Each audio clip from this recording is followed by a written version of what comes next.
fills the gap. Okay, it fits right into that slot between the ones that are like $60 and $79. Not that there's anything wrong with any of those, because it is not. But I'm talking now to the person that says, well, you know, they're nice rings, the $59 and the $79 rings are nice rings, but I really wanted something a little bit more, but I can't afford to spend $399, $499, or $599. So you understand what I'm trying to say. I'm not trying to say that there's absolutely anything wrong with buying a $59 or $79 ring. That's not my point. The point I'm trying to make is that if you wanted something a little more than that, but did not want to go as high as $300, $400, $500, this ring is perfect because it has a look of being a lot more than $129, and you know you're not getting diamond dust because it's 1/4 of a carat's worth of diamonds. And when you give it to that person, you can say,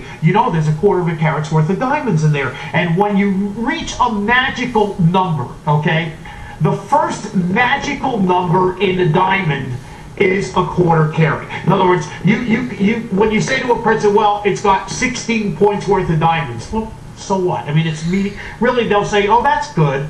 But when you can really say, you know, it's got 1/4 of a carat's worth of diamonds, that has an impact. It has an impact to the person that gets the ring, and they say, wow, really, 1/4 of a carat's worth of diamonds? That's the first place you go